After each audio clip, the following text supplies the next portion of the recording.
আমি এই জায়গাগুলো নিশ্চিত করে বলতে পারি না, কিন্তু দেখেন যখনই পট পরিবর্তন হয়, বাংলাদেশে 50 বছরের ইতিহাসে তো এটাই ঘটেছে, যে যখনই পট পরিবর্তন হয়েছে তখনই আমরা দেখেছি যে শিক্ষা প্রতিষ্ঠানগুলোতে, হ্যাঁ, বা সরকারি চাকরিতে ঊর্ধ্বতন পদে, হ্যাঁ, এই দলের লোক সরে গিয়ে ওই দলের লোক এসছে।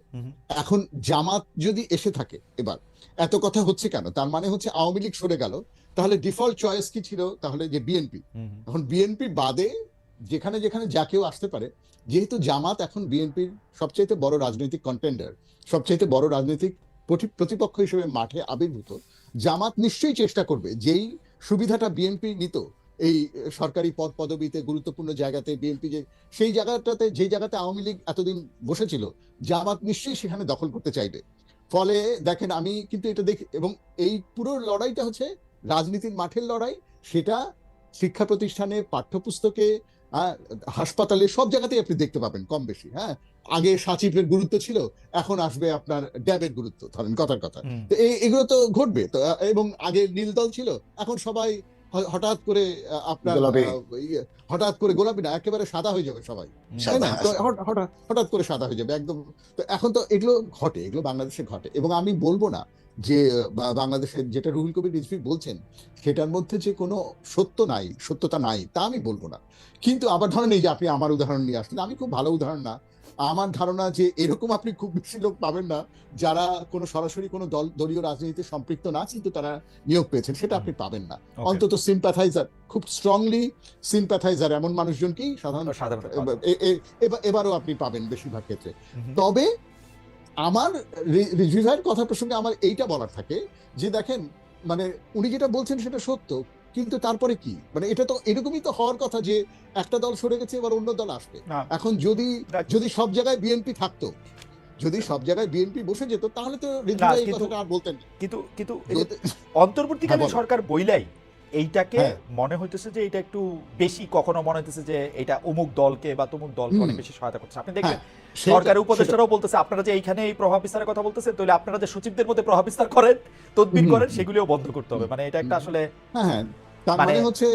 তার মানে হচ্ছে অন্তর্বর্তীকালীন সরকারের যে দলবিযুক্ততা থাকার কথা, যে দলনিরপেক্ষতা, দলবিযুক্ততা থাকার কথা, রিজভির কথায়, রুহুল কবির রিজভির কথায়, কিংবা বিএনপির অ্যাক্টিভিস্টদের কথায় মনে হচ্ছে যে সেই সেটার বিরুদ্ধে তারা অভিযোগটা তুলছেন যে সরকার সেরকম ভাবে, যেমন আপনি একটু আগে বলছিলেন যে আমরা দেখছি যে বাড়ি সবার চট্টগ্রাম হয়ে যাচ্ছে, এবং ধরেন এই কথাও বাজারে চাউড়েছে যে চট্টগ্রাম বাড়ি হওয়া চাকরির বাজারে এই উচ্চ পদে আসীন হওয়ার ক্ষেত্রে একটা যোগ্যতা হিসেবেও দেখা যাচ্ছে কিনা। হ্যাঁ, একেবারে উপদেষ্টা পরিষদ ধরে মানুষ এগুলো বলতে শুরু করছে যে এনজিও এবং চট্টগ্রাম, আর এর বাদেও অন্যান্য নিয়োগের ক্ষেত্রে। তো এগুলো নিশ্চয়ই ঘটছে, এগুলো যে ঘটছে না তা না, কিন্তু এগুলো ঘটারই কথা। আমার মনে হয় না যে এখানে একেবারে এক্সেপশনাল কিছু ঘটছে।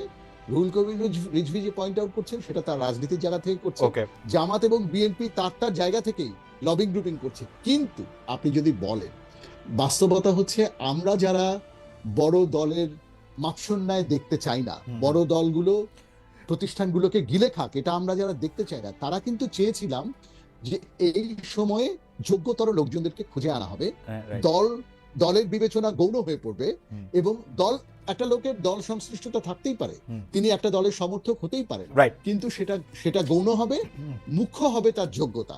সেইটা হচ্ছে কিনা, সেটা হচ্ছে কথা।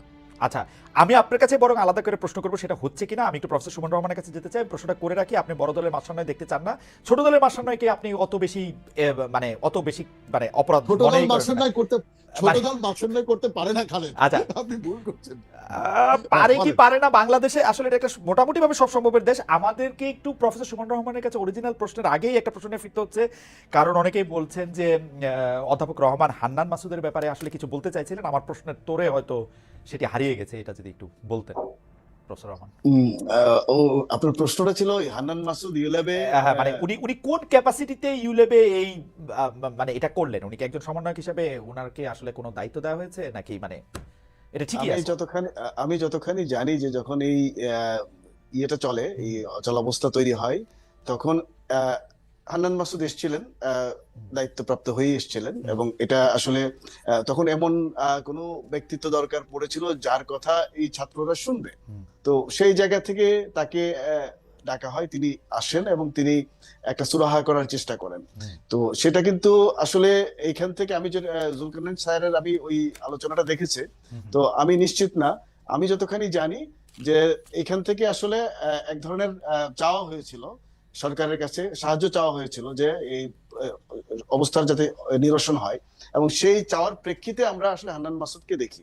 এখন এই ঘটনাটা কিন্তু আমি যদি ক্রোনোলজিক্যালি দেখি, আমি কিন্তু এইভাবে দেখেছি জিনিসটা, যে এখান থেকে ইউল্যাব থেকে ইউল্যাবের ছাত্রপক্ষ এবং ইউল্যাবের কর্তৃপক্ষ সবাই চেয়েছে যে কেউ এসে জিনিসটা সুরাহা করুক, এবং সেটা সরকারের ছাত্র সমন্বয়ক যারা বা সরকারের যারা ছাত্র উপদেষ্টা আছেন সবার কাছে আসলে আপিলটা গিয়েছে। তো ওই আপিলটা যাওয়ার প্রেক্ষিতে হান্নান মাসুদ এসছেন।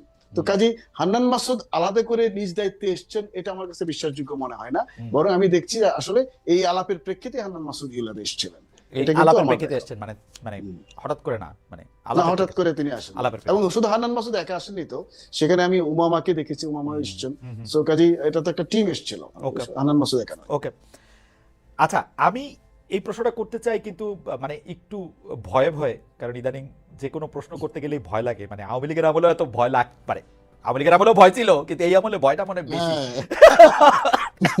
তো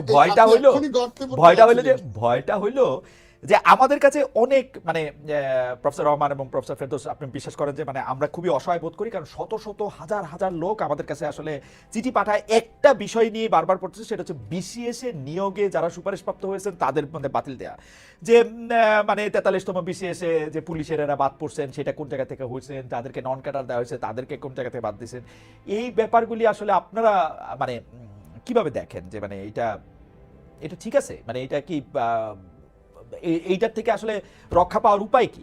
আবার মানে আমরা এটা বললে মনে হয় কিন্তু অনেক লোক এরকম অনেক প্রশ্ন করেন যে এই সমন্বয়করা কিরকম দলের হয়ে কোথা থেকে চাঁদা নেন, কিভাবে পলিটিক্যাল পার্টিটা করেন, কিভাবে রূপায়ণ টাওয়ারে 2টা ফ্ল্যাট নিয়ে থাকেন। এই প্রশ্নগুলি উত্তরে তারা বলেন যে আমরা দিব, সব আমাদের কাগজপত্র ঠিক আছে, পরে আমরা দিয়ে দিব। আমার আপত্তি নাই, পরে দিয়ে দেন।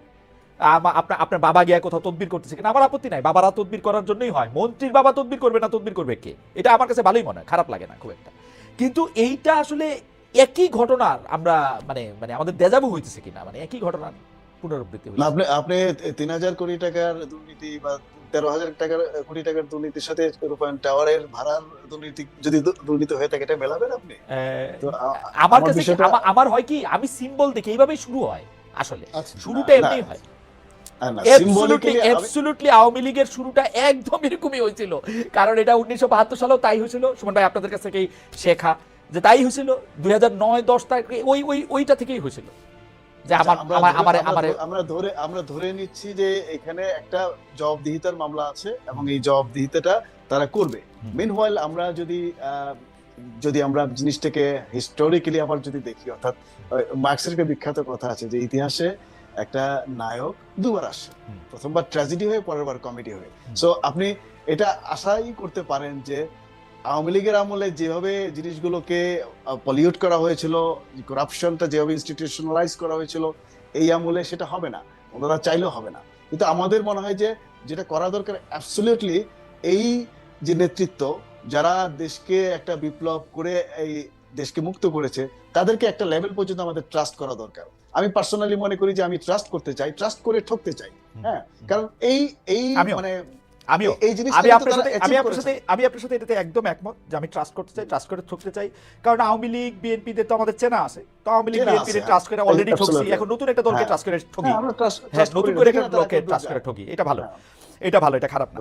কিন্তু আমি আপনার এইটার সাথে একমত স্যার। কিন্তু এইটার ব্যাপারে এই প্রশ্নটা করে আমি একটু প্রফেসর সাইদ ফেরদৌসের কাছে একটু, যে এই কথা তো অস্বীকার করার কোনো উপায় নাই যে আওয়ামী লীগের সময় সকল প্রতিষ্ঠানকে ধ্বংস করা হয়েছে, সেটা নির্বাচন কমিশন হোক, আমলাতন্ত্র হোক, বিচার বিভাগ হোক, আপনি যেদিকে হাত দিবেন সেটা প্রাইভেটলি, মানে যেটা ধ্বংস করাটা আসলে একটু কঠিন, সেইটাকে আরো বেশি করে ধ্বংস করা হয়েছে যে বেসরকারি গণমাধ্যম।